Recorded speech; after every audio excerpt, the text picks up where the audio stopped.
अज्ञानतिमिरान्धस्य ज्ञानाञ्जनशलाकया चक्षुरुन्मीलितं येन तस्मै श्रीगुरवे नमः। अखण्डमण्डलाकारं व्याप्तं येन चराचरं तत्पदं दर्शितं येन तस्मै श्रीगुरवे नमः। गुरुब्रह्मा गुरुविष्णु गुरुदेवो महेश्वर गुरु एव परं ब्रह्म तस्मै श्रीगुरवे नमः। मनश्चक्षुरादेर्युक्तः स्वयं यः। Manashchakshuradehe, adehe, adehe means it is the Sashti Vibhakti, the sixth, etc. etc. of Manashchakshuradehe. Adihi means etc. But so Manashchakshuradihi is Manaha Chakshuhu Adihi, which means the mind, the eyes, and the senses, etc. Adehe comes in before that. So which means Manashchakshuradehe, Manashchakshuradihi. Which means this is the it is the mind, eyes and senses of the mind and the senses, etc. So this is the same verse that Mind of the mind, eye of the eye, and the malas. exactly. So this is the same verse that Sundar Mama is making a reference to yesterday. Shrotrasya Shrotraha. How does that go, Mama? Shrotrasya Shrotram Manaso Mano Yadvacho Havacham Sa Pranasya Pranasya Pranaha Pranaha Chakshusha Chakshu Atimya Dhira Atimuchira Datta Bhavanti. Bhavanti. Super. Shrotrasya Shrotram Manaso Mano Yadvacho Havacham Sa Upranasya Pranaha Chakshuscha Chakshuhu Chakshusha Chakshuhu Atimuchya Dhiraha Pretyasmalloka Damrta Bhavanti. So this is the eye of the eye, ear of the ear, nose of the nose. So this is the most confusing line. The student goes and asks in Kena Upanishad,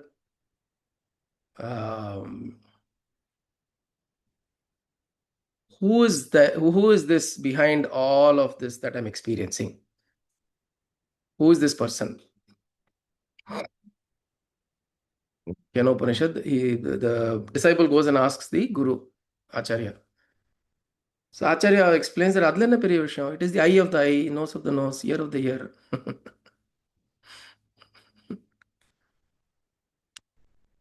Because there is Shraddha in the Guru, he continued.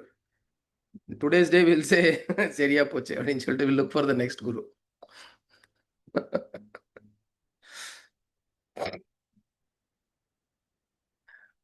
And it's also why sometimes such it is said in it seems as though it's said in a complicated way, is because there is actually no simple way to explain this.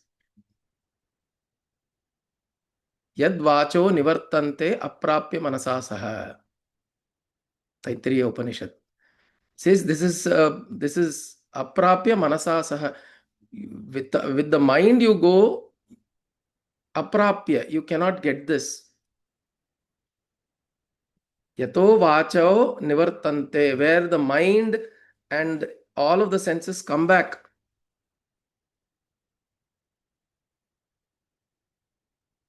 Tadhamam paramam mama. That is the abode that I reside in, where mind and the senses cannot reach. So how do you explain this? All our explanation, speaking, talking, communicating, understanding, everything requires the mind and the senses. So he says, it is the power behind these senses. So when you say the eye of the eye, the ear of the ear, for example, if you take a battery, if you take a small battery and you put it into a small fan, or you put it into a LED light, or you put it into a small speaker, or you put it into a tape recorder, wherever you put it, the battery is the same. But you can differentiate. You can put a label and a tape and a sellotape and say this is the clock battery. This is, you put another tape saying this is the fan battery. This is the LED light battery. So you put a tape and you keep it and say these are different batteries. But is there a difference? You interchange the batteries, it will still work fine. So if somebody comes and asks you, "Hey, the clock battery, I'll just go get the clock battery." But you're not getting clock's battery. It's in the same way, saying the eye is eye, the ear's ear, eye of the eye, the ear of the ear means, it doesn't mean that there is a ear sitting behind the ear. It's not talking about the inner ear and all that. It is saying that which powers the eye, that which powers the ear, that which powers the smell, taste, touch. The sensation is powered by some power.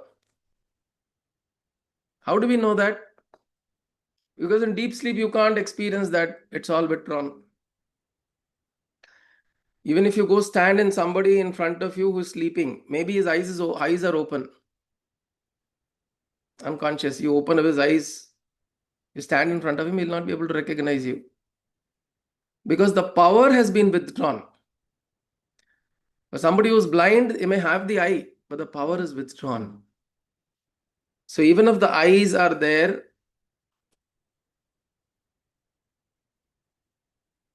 there is no, they say this, there's no life. There's no life in the eyes. So likewise, when you grow older and older, you notice the ability to hear reduces slowly.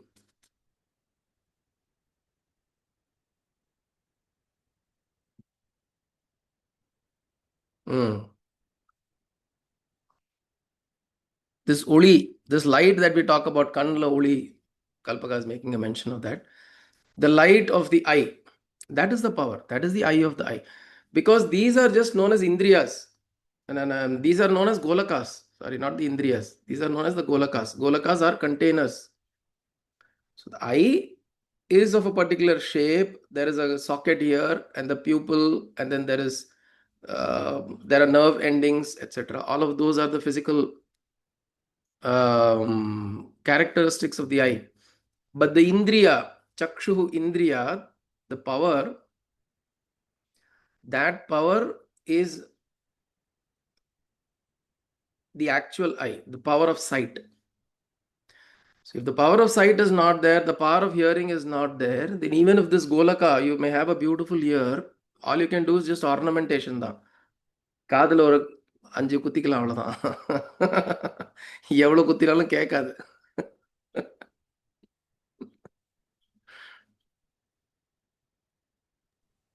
ஓட்ட போட்டு பாக்குறீங்களா? பேசி சொல்றாங்க, இங்க பார்த்தா அந்த பக்கம் road தெரியுதுன்னா.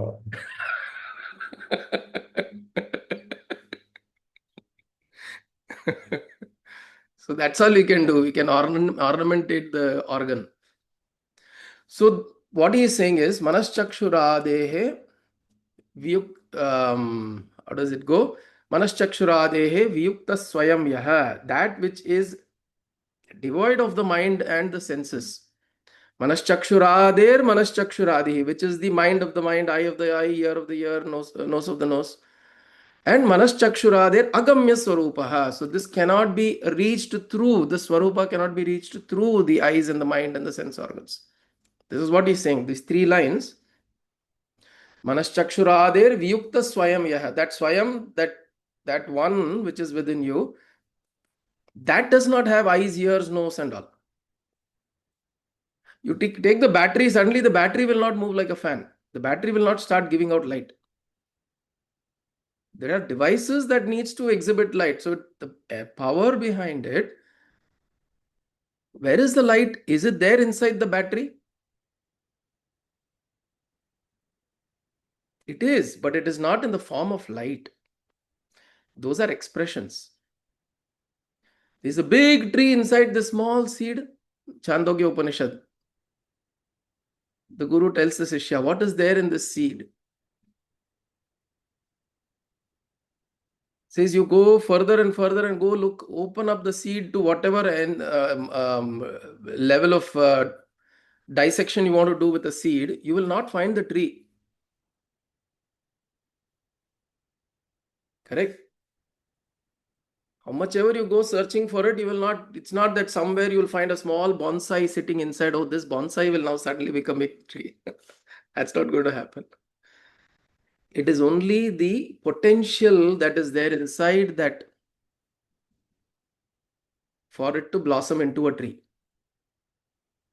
So in the same way, he says, Manaschakshuradehe vyuktaha. It is devoid of the Manaschakshuradihi. It in itself does not have ears, eyes, nose. But without it, the eyes, ears, nose, touch, all of that cannot operate. And this is what goes out when you die. When I die, suddenly, if the body drops, what goes out is this principle which has been powering all of this. See, when it's just for phrasing, it is said manas chakshur adihi. Manaha is mind, chakshuhu eyes, adihi means everything that you consider as you, which means all your sense organs of perception, organs of action, your mind, your intellect, your emotions, everything. It should be considered as a whole package that you're considering as yourself. He's saying this particular entity which is there inside is a way of saying it is not just inside. But that which entity, that principle, that consciousness that is there, that is devoid of, means it is not attached to any of this. Tomorrow, if Earth flings off into space, will the sun feel anything?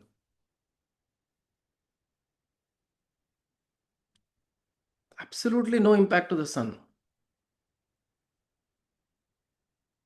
It will not look at அச்சிச்சோ அப்படின்னு பார்க்காதது.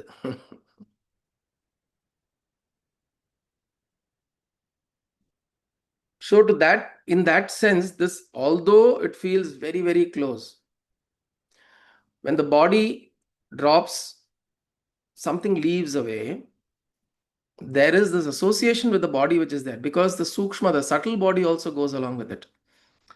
When the atma leaves, or the soul, or whatever this principle, the consciousness leaves, along with the consciousness, the wrapper, which is the subtle body, also goes along, which is why the association continues in some form. But otherwise, that consciousness that is there, in itself, it is not associated. So this association is not there. Manaschakshuradehe vyukta swayam yaha. That I that is devoid of this association with the senses. Then manaschakshurader manaschakshuradihi. This manaschakshu, this consciousness that we are talking about, is the eyes and ears and nose and touch and all of that of the eyes and ears and nose and touch. Which means this is the one that is powering all of that. Manaschakshurader agamya swarupaha. This swarupa cannot be reached. Agamya cannot be reached, cannot be gone to with the manaschakshuradihi.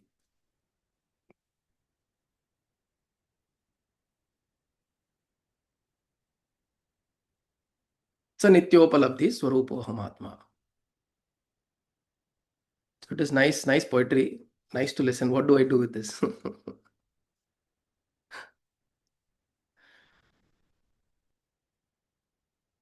Because this is not in our experience. Our experience is all about manah chakshuhu adi. Adi la antadi ade. Antamillada adi. The point. We are associated with all of this. Yeah, highly abstract for everybody actually. It is very, very abstract. Because the recognition of that principle, as we spoke, we have to continue to correlate, which is why we are doing the session in a contiguous way, continuous, so that it is not suddenly today, okay, now I pick up a verse of, Saundarya Lahari or Shamala Dandakam, and then or even Mukunda Mala Stotram, right? Suddenly now I'm thinking Narayana, Bhagavan, Devi. This is not like that. This is somewhere you have to take yourself into a place where you bring your mind,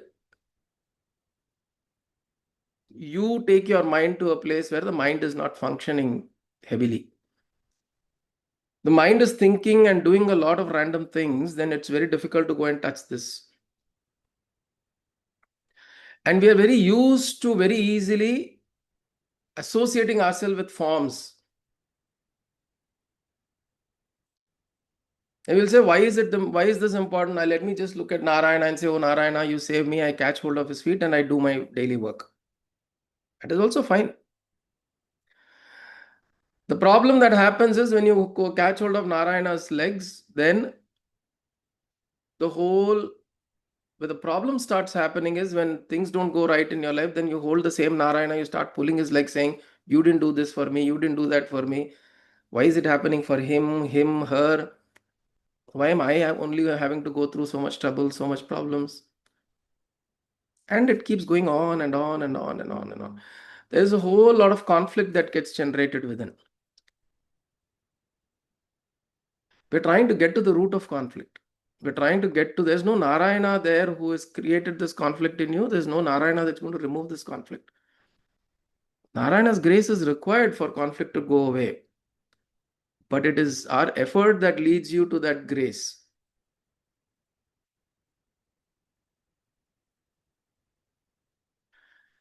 And see, a lot of times, why don't I just do Sankirtanam, Kainkaryam and finish off? Why do you have to look at philosophy? Why do you have to look at introspecting? Is because we are trying to change the way we think.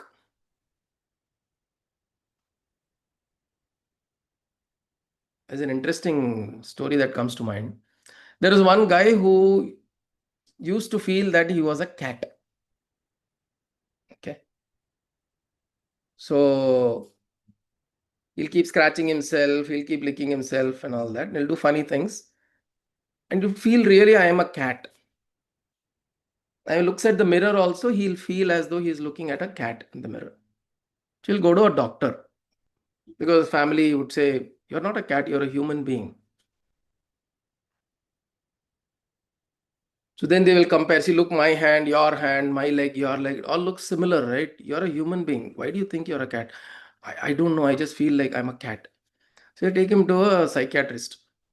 So they go to the psychiatrist, and the psychiatrist keeps talking to him and tries to uh, give him more and more training to the mind to say that he's not a cat, he's more of a human being. He shows a cat. See, look at that cat. You don't resemble that cat in any way.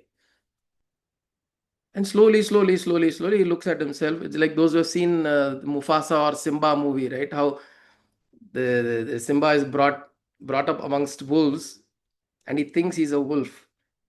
And then when the father comes or whatever, that takes him to the pond or a pool of water and shows him the reflection, saying, "See, you resemble me.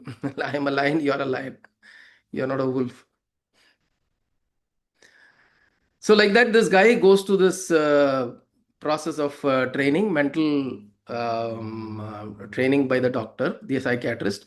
Slowly, he stops doing all those actions like a cat, and he's realizing, okay, slowly, maybe I'm a human being. So those actions have slowly started reducing. Then at one point, he feels he is healed. And the doctor says, okay, I think you're okay. He says, yeah, doctor, I feel I'm better now. I don't think I'm a cat, but how do I explain to other people? They don't know this yet now. ஆக்சுவலாக இப்போ அமெரிக்காவில் வந்து ஒரு பெரிய craze ஆகிட்டு I'm a dog I'm car ஓட்டின்னு போது actual இது போட்டிருந்தாங்க. போலீஸ் ஆஃபீஸர் டிரைவ் பண்ணுறதை நிறுத்தி ஷோ யர் லைசன்ஸ்னா I don't have licence token அப்படின்றான் அவன். ஐம் அ டாக் அப்படின்னு, இஸ் மை ஓனர் அப்படின்றான். So he says okay, in that case dogs cannot drive, I think I need to arrest you and put you. He says I cannot go in the இதில் போக முடியாது, எனக்கு அந்த talk van தான் வரணும் அப்படின்றான். Oh my அந்த God. அளவுக்கு crazy. They have gone crazy to such an extent. They See, say yeah, these are all psychologically so disturbed. இல்ல இது இப்ப நிறைய ஒரு ட்ரெண்ட் மாதிரி ஆயிட்டு இருக்கு இப்போ. Is இது it? ஒரு மூவ்மெண்ட் மாதிரி இருக்கு. People are assuming they are dogs, they are cats. Ah. Uh, Oh my God. Super. நம்ம டைம் வேஸ்ட் பண்ணிட்டு இருக்கோம். இல்ல நம்ம லாஃப் பண்றதுக்கு ஒரு நல்ல சான்ஸ் இதெல்லாம். No, but it's a serious problem. So in this story, I'm just saying, this particular individual, he says, okay, doctor, now I feel better. I don't, okay, maybe I'm not feeling like a cat.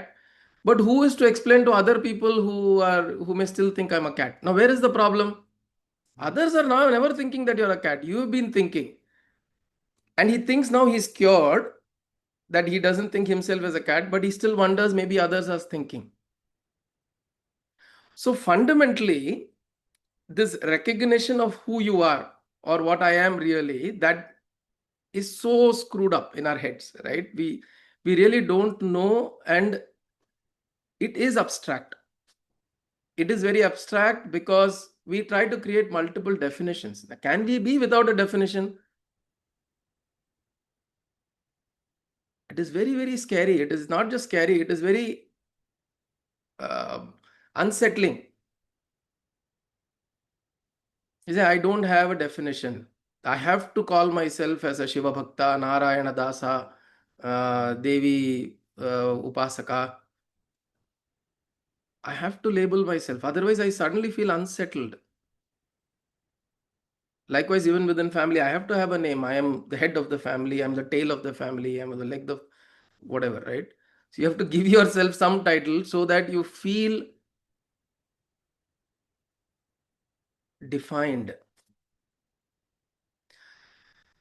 In your inner space, it's always looking to break limitations, right? How much ever you feed yourself with whatever, you're never satisfied. Imagine you spend 20, 30 years trying to aspire for something and you get it. Do you think that person is completely satisfied after that? You would have taken 30 years to get what he wanted. And maybe that joy will last with him for a week, 1 month, 2 months, 3 months. After that, he's going to look for the next thing, right? Okay, now I've done this, what next? So that will never occur. The fulfillment that way is never going to occur. We are, one way of doing this is we try to tell ourselves that, there is a Bhagavan, he's there, he's taking care of us. And that is all true. Do what you want to do what you are doing, and there is a Bhagavan who will take care of you. But can you resolve the conflict? The conflict is after doing 30 years of sadhana, 40 years of japa, dhyana, meditation, worshipping, kainkaryam, puja, this question rises, what am I doing? I've been doing the same thing for so many years. So conflict continues. When this conflict is there, you have to look at the root of the problem. The root of the problem is always abstract, because it's not something that you can put a finger on. It is not something that you can say, aha, idanala, just because of this one particular event or incident or thing or what. And that is why we go through the process of mananam nididhyasanam. Continuously, we think, process, meditate upon it, and re-listen. And these are statements that are made by people whose experiences are such. They are experiencing this. It has become the Nityopalabdhi Swarupo Mahatma, is that individual's experience, continued living experience.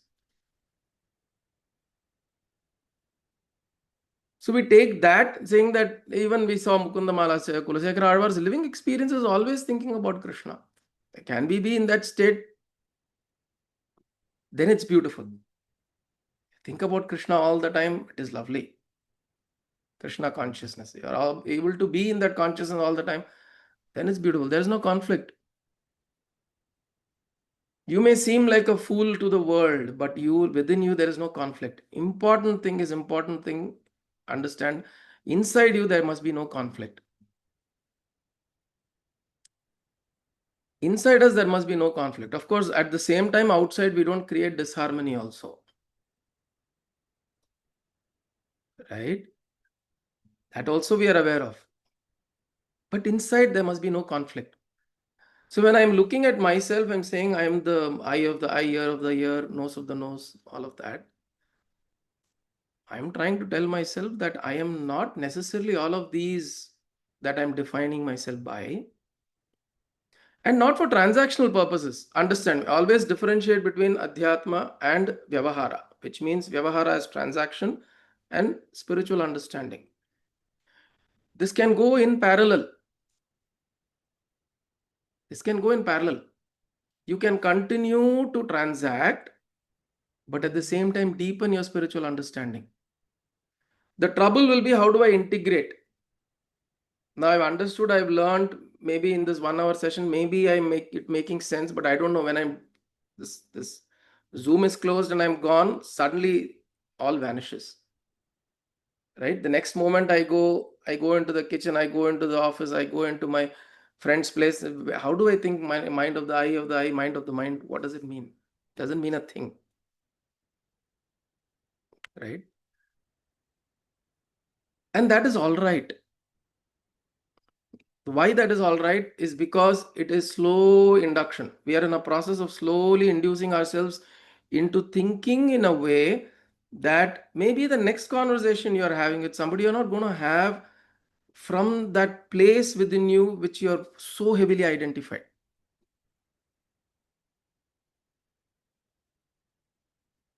Maybe the next humiliation, you may be able to take it slightly better. The next somebody gives a sarcastic comment on you, maybe you're able to take slightly better. The next time you're losing in something, or you're missing out on something, you're not so agitated. Maybe your FOMO reduces a little bit. Maybe your anxiety reduces a little bit. These are indications that slowly this knowledge is seeping in.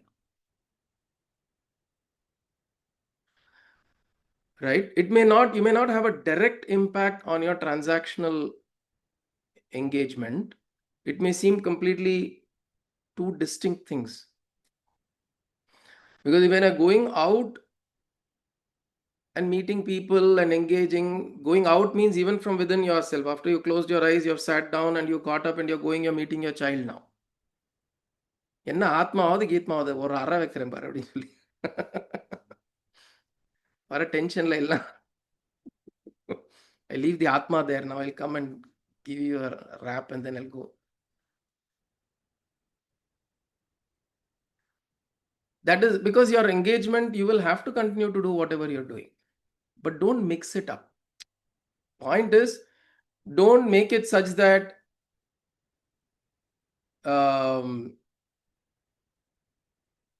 when you're feeling that, for example, this example, if you're going and feeling some level of anxiety and you want to go and your anxiety and anger with your child, don't heavily judge yourself, right? Of course, you need to measure it. You need to be aware of what you're doing, but don't heavily judge yourself. Because what we do, we suddenly jump to the other end, right? I am consciousness. I will sit here like this. Let the child do whatever it is doing. All of that will start creating conflict.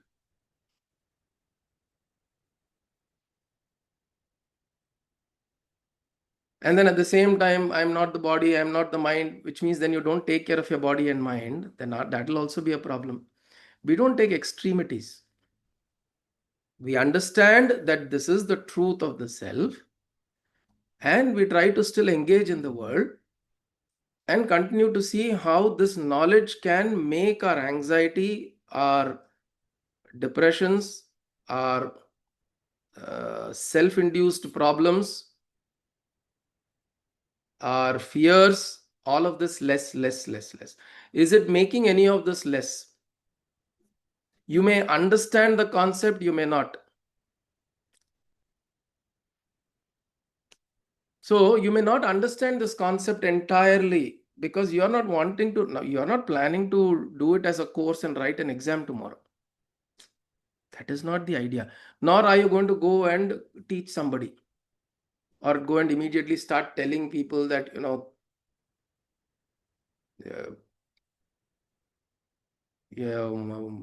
you are Atma, you are not the body, you are not the mind. You're not going to go and tell this to anybody. It's not going to make any sense out of context.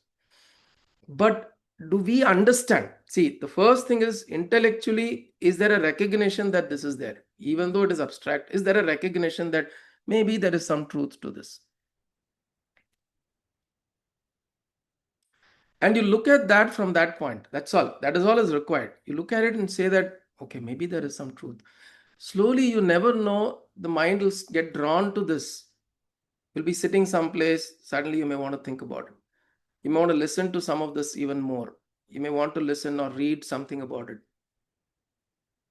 So slowly this will grow upon you, and it will the taakam solluvala. So right now what has happened is the influence of my identity is so high that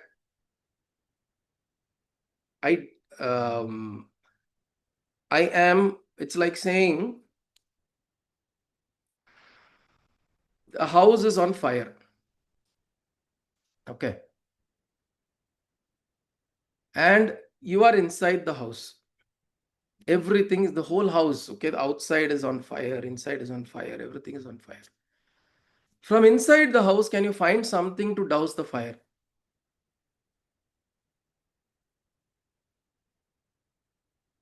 You take buckets of water. You go try to pour it in the house. It will not work. You'll have to get something from the outside to douse the fire.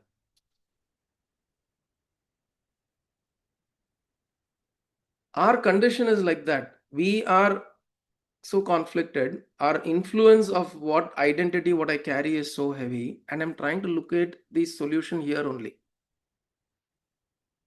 I'm thinking that maybe I do a little bit of this, I'll get fixed. Maybe I do a little bit of that, I get fixed. Maybe I'm desiring for this, I could get that, it'll get over, it'll get done.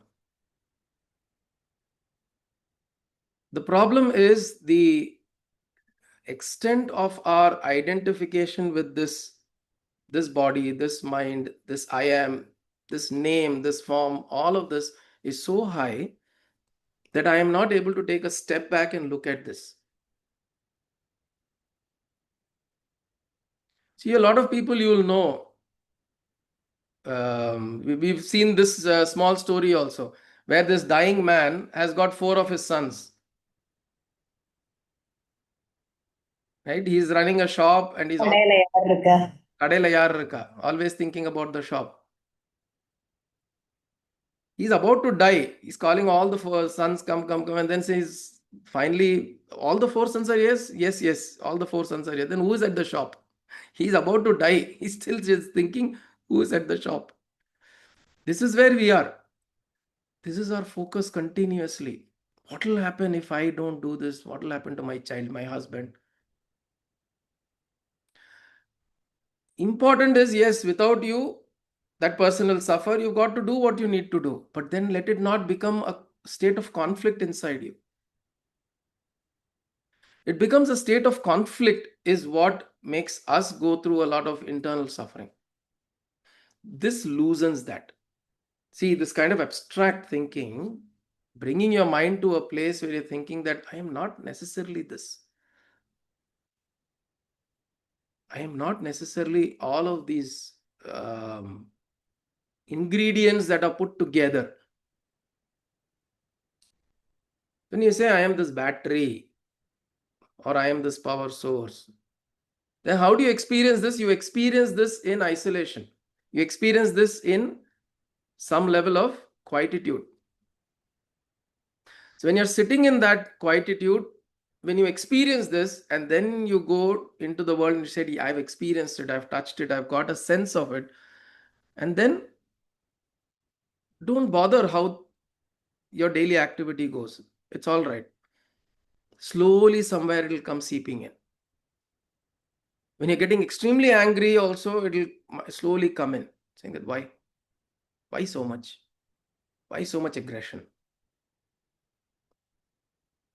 So this is why these kind of works or phrases are important, because the state of their, in whatever state of mind or consciousness these Mahatmas were, we are trying to get a sense of it. And we can see, the beauty is, even if we are not able to be 100% in that state, we are able to get a feeling of it.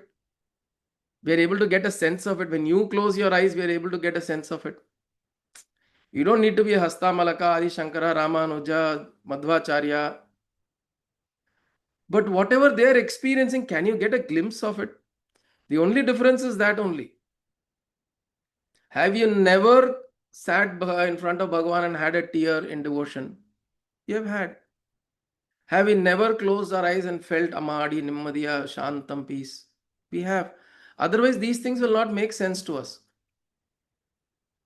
We've had a glimpse of it. The problem is, it is only a glimpse. We are trying to make it a living reality. 5 years ago, I sat in meditation, and that is when I felt, and you keep talking about it for the next 20 years.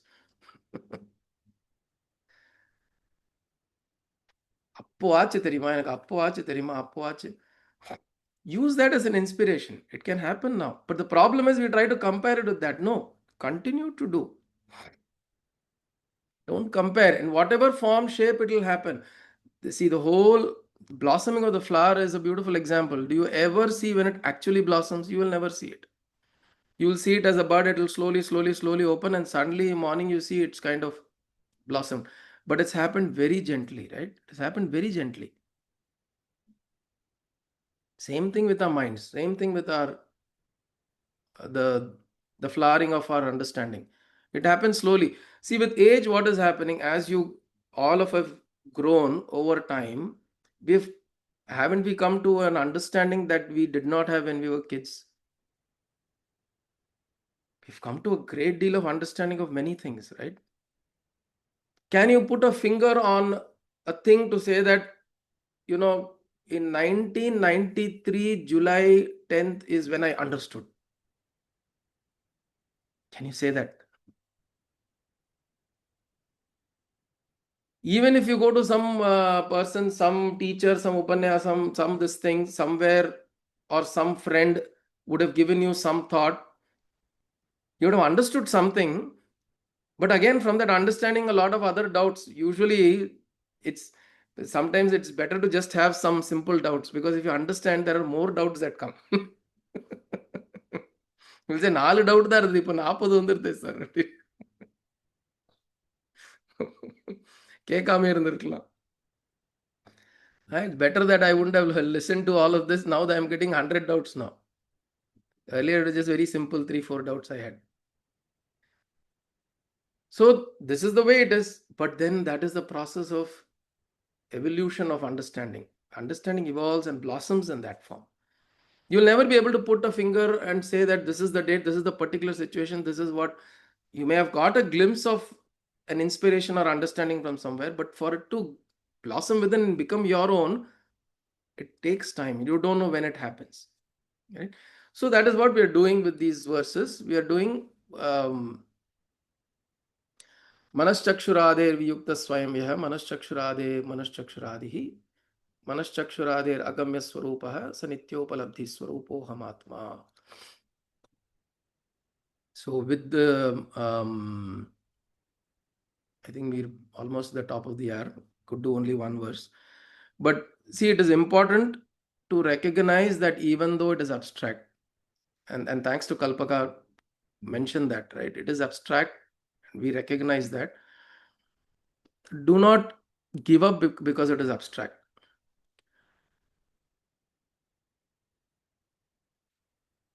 See, a lot of things in life, that's how it is, right? When you start learning, you want to do something, whether if you don't like also, எனக்கு சமையலே வராது. There are many girls who proud, and they're proud about it.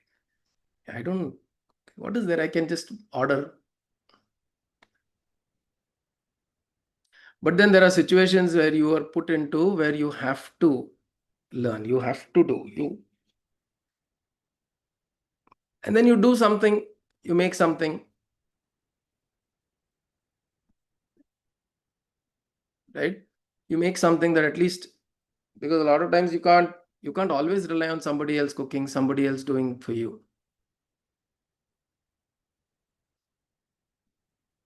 And slowly that is where it begins. Even though you dislike, even though it feels out of reach, some things somewhere, if the brain tells it is useful, it is meaningful, it is valuable, we go for it, we do it. So in the same way, chapati feels like papad. Correct. So this is, but we start on the journey, knowing that somewhere it will start blossoming. Now the point is, will we be able to see, again, the other point is we should not benchmark ourselves to somebody like a Hastamalakeeyam or a or a Kulasekara Alvar and say that I should be able to tell Sanskrit shlokas. That is not the end goal of realization. போங்க sir எல்லாம் realise வந்த மாதிரி தான் இருக்கு, ஆனால் எனக்கு ஒரு ஸ்லோகமும் வரமாட்டேங்கிறது. I am not able to chant in Sanskrit. That is not the end goal.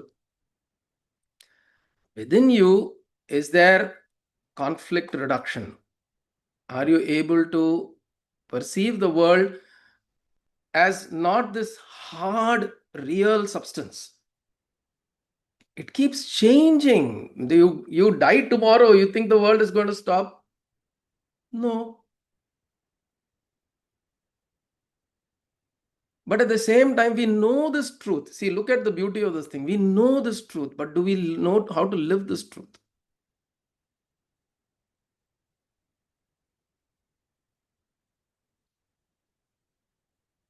So we lose ourselves in the process. We give some excuse, some reasoning, some this thing, some that thing. We lose ourselves in the process. And then we blame those people because of whom we lost ourselves in the process. We lost ourselves in the process is our bloody thing. Sorry, it's our thing, right? We've lost ourselves in the process, but we look for somebody else because of so and so and so and so. We lost ourselves in the process. But we know the truth. Those people are going to die. I am going to die. And what's going to remain at the end of it? You don't know. But what is now? There's some understanding that's coming. See, a lot of people don't have even the privilege of trying to sit through some of this deeper aspects of life, right? They don't. Like animals don't. A lot of people don't have access to this knowledge or understanding, even to contemplate upon it. Maybe is it the truth? So that is why, number one, why we put a photo and a mala to all of these people who have spoken great things on the wall, and we put their sayings everywhere. But we don't associate to it because it feels nice to listen. And if I repeat somebody's saying, somebody will say, aha, super. We have to really try to live this. We may not be able to understand all of it, but we have to make an earnest attempt. So even though this feels abstract, let us go through this process, because somewhere I'm sure, and this is true for all our lives, it's been like that for me, it's been like that for everybody, right? It goes through a process where we've gotten introduced to some of these ideas, some concepts. It feels a little distant, but it also provokes and invokes that within you, maybe let me think about it a little bit. Not saying that onnum puriyala po. That's very easy to do it, right? Onnum puriyala po is easy to drop it and go. But maybe little by little, we try to absorb and understand.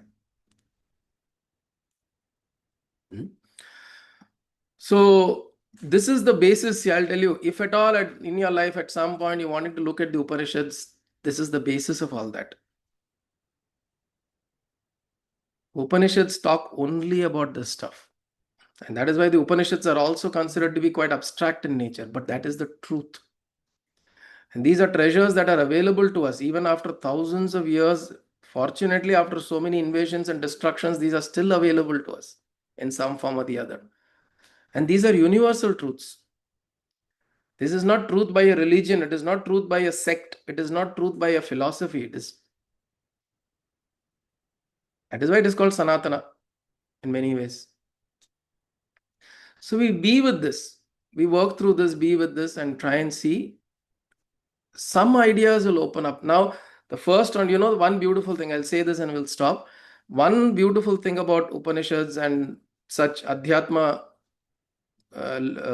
study is said is that to understand the first verse, you should understand the full work. But to understand the full work, you must start with the first verse.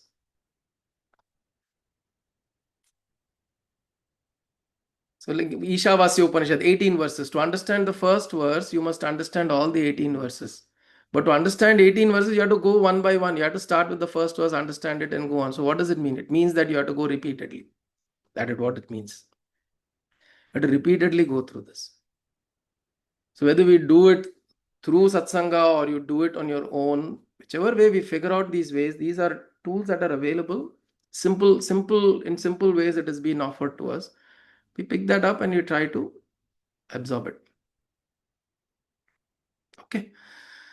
Om Kayena Vacha Manasendriyerva Buddhyatmana va Prakrite Swabhavat Karomi Yatyat Sakalam Parasmai Narayanaayeti Samarpayami Sadashivayeti Samarpayami Jagadambiketi Samarpayami Sadgurunathayeti Samarpayami Hari Om Tat Sadgurubhyo Namaha.